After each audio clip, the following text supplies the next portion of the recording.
I have a stubborn 19-year-old. Yes, ma'am. I think she picks the worst friends. She picks the worst friends? Yes. Oh, okay. She picks friend that steals from her. She had a friend that took her cell phone and another one that took her jacket in the middle of winter. Okay?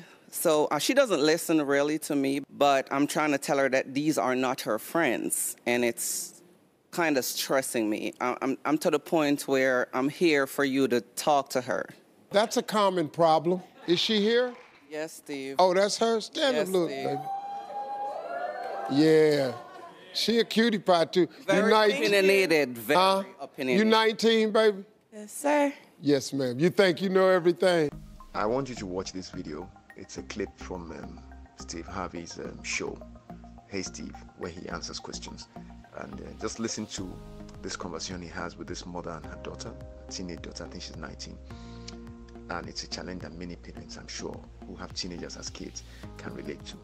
And then I'm going to talk about this with regard to how you help your child, how you parent your child as a teenager going forward in life, particularly when the teenager is trying to act up, trying to be difficult, which was exactly the case with this girl and her mother, but which can happen with a lot of parents when the child is in the teenage years. Right, so just watch it and then I'll come back and I'll talk a little bit about it. I have a stubborn 19-year-old. Yes, ma'am. I think she picks the worst friends. She picks the worst friends? Yes. Oh, okay. She picks friend that steals from her. She had a friend that took her cell phone and another one that took her jacket in the middle of winter. Okay? So she doesn't listen really to me, but I'm trying to tell her that these are not her friends, and it's kind of stressing me. I'm to the point where I'm here for you to talk to her. That's a common problem. Is she here? Yes, Steve. Oh, that's her? Stand up, look, Steve. baby. Yeah. She a cutie pie, too. Very opinionated, very opinionated. You 19, baby? Yes, sir. Yes, ma'am. You think you know everything? No, not really. Huh? Not really. Yes, you do. All y'all think y'all know everything at 19. I got a house full of them. My youngest is 21, 19. You know, I actually, from age 15 to 19, I really didn't even like my children. That's the period in their life where they really thought they knew the most, when they were actually the dumbest they've ever been. Oh, my God. 15 to 19 are the dumbest years of your life. Yes. That's for all of us in here. I had them. You had them. 15 to 19. It's them years where you think, you know, this is me. This is who I am. You ain't even close to who you are. Here's the deal. Sometimes when the kids stop hearing the parents, it's almost like, you know, it's okay to get a little help raising your kids sometimes, because the kids have a tendency to shut the parent out after a while. Yes, and so she may have done that, but I could tell you've done a great job, and she loves you because she's here with you. When your kids don't care about you, they don't come nowhere around you. So y'all probably got a good relationship. Yes. You just need her to understand that she's picking bad friends.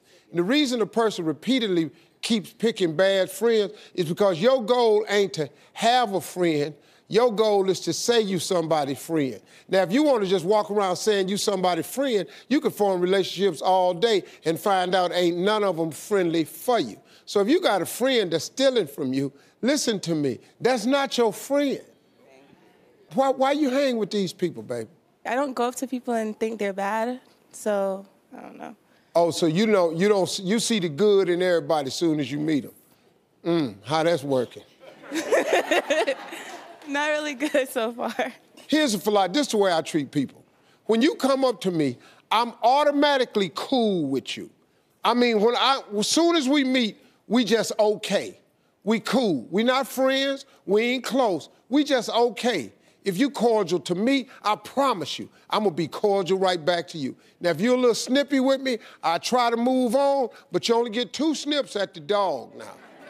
You gotta be careful with selecting friends. Before you start calling people your friend, why don't you wait until you all are faced with a situation? I started doing that lately. Like with new people that come into my life, I kind of like look at the old friends I had and kind of compare a little bit before.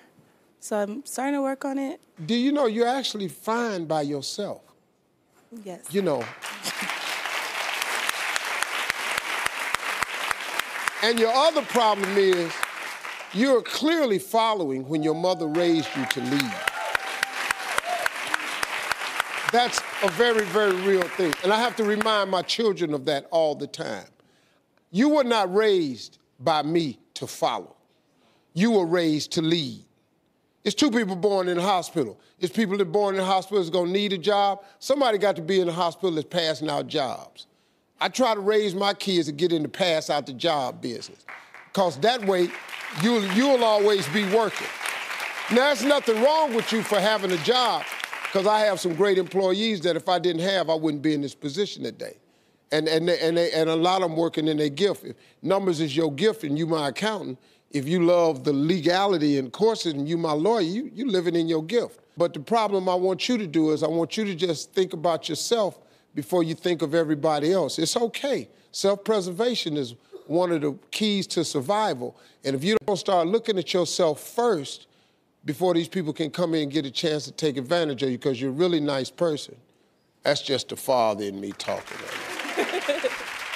So slow down a little bit. Watch how you choose your friends. Start practicing the leadership that your mother been putting into you and get out to follow lane. Because following, you're going to follow the wrong people. All right? We'll be right back, everybody. So, I want to talk about how you get through to your kids, especially when they become teenagers. How to get through to them in this tough world today that seems to have been designed to mislead and misdirect and miseducate young people, especially teenagers, in those critical periods of their lives. The teenage years are referred to as the years of rebellion. This is the phase that the children, male and female, at different rates, go through a lot of hormonal changes. And it's a period during which they are likely to kind of tend to set the tone for the rest of their lives. And without proper guidance, it can turn out to be either a wonderful experience or a disastrous or have disastrous consequences for them. As a parent, you may find that you begin to struggle to get your child to see eye to eye with you and to look at you in admiration like they used to before they clocked 12, 13, 14 and upwards. The more they get into the teen years, the more, for the most part, for many of the children in that age group, they begin to think that they know it all.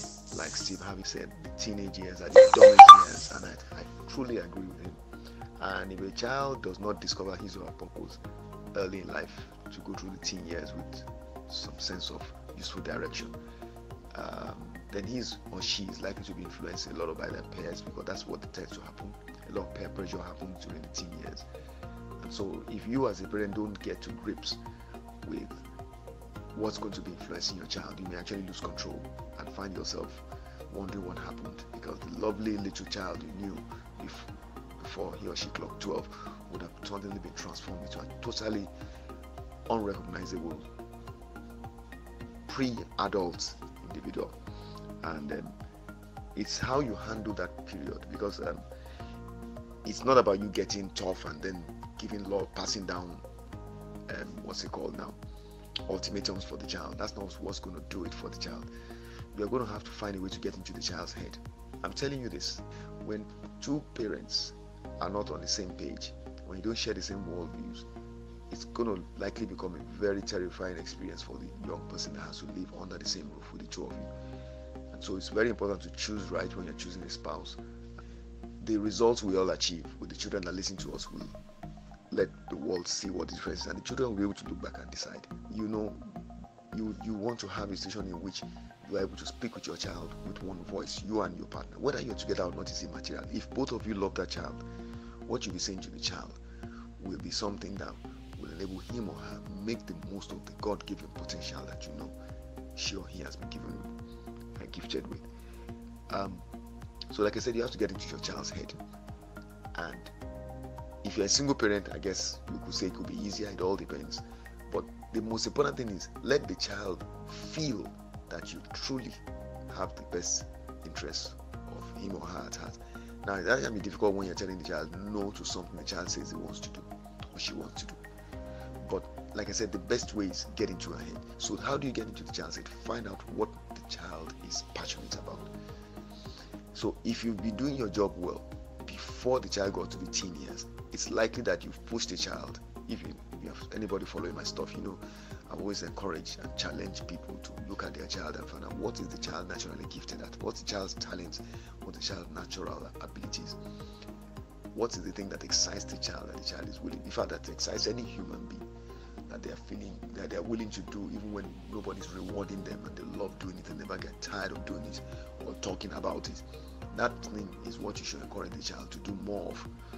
Now, by the time the child gets into the teen years and you know what the child's hot buttons are, then you can gently and lovingly press those buttons to get the child go to reset mode whenever the child is trying to derail. If you look around the world, you will see that young people who discover their passions and their talents, something they want to do in life very early in life, before their teen years or during their teen years, tend to be children that they tend not to derail most times, because they already have something that is a driving passion, something that gives them a purpose. You understand? So once they already have that, it keeps them how do I put it now, grounded, you see. So they are no longer more susceptible to the influence of peer pressure, because they already have something that's working for them, something that they look forward to. They wake up every morning hungry to do it again. So you see a child, for instance, like Emanuela, much as she was in her early when she built the house, announced that she built a house for her mother, she was still in her early teens. She's still in her early teens. She's still in school, but she has purpose. She has something that she knows how to do extremely well, that is giving her results that she wants, okay, and that she's happy to continue doing. So she could derail still. Anybody can derail, but the thing is, at least she has her sights and her mind set on something that's worthwhile, that she can definitely do into adulthood and way beyond that, and that is giving her rewards and even recognition. So if you help the child to find something like that, that's already giving the child something that she values or he values, then it becomes easier to parent that child going into the later years of teenage. Now, how easy is that to do? Well, it's not going to be easy. But if you love your child, then you're going to do it. And I tell you this, that child will be grateful to you for years and years to come in their adult lives for that effort you made to create that kind of psychological environment for him or her. Parents that feel that they should just leave the child alone to navigate the world of teenage experiences are doing themselves and their children a great disservice. And you're also doing society a great disservice. The most dangerous phase a person can go through, in my opinion, is the years of teenage development. That is a period that requires a lot of intervention, a lot of supervision, and if you do not provide it, the child can come out perfectly okay, or the child can be a total disaster, a complete train wreck, and it all will boil down to you and your willingness to do the right thing for the child during that period of life. I want to encourage you to take time to study your child and find out what it is that your child is passionate about, what is your child good at, does your child love, and make sure that it's something that's healthy, beneficial to the child, and then take the time to help that child develop him or herself to use that thing that he or she is good at to succeed, you understand, to begin to function in society as an adult, to begin to make a difference in the world, to impact on others, to influence and empower and support other people, to become a useful member of society using that ability. Once the child is able to connect in that manner with what is inside of him or her, with the society that he or she is going to move around in on a daily basis, she will discover, or he will discover, purpose. When the child finds purpose, you have very little need to come in and intervene further. All you have to do is just provide a support system for when he or she needs reassurance.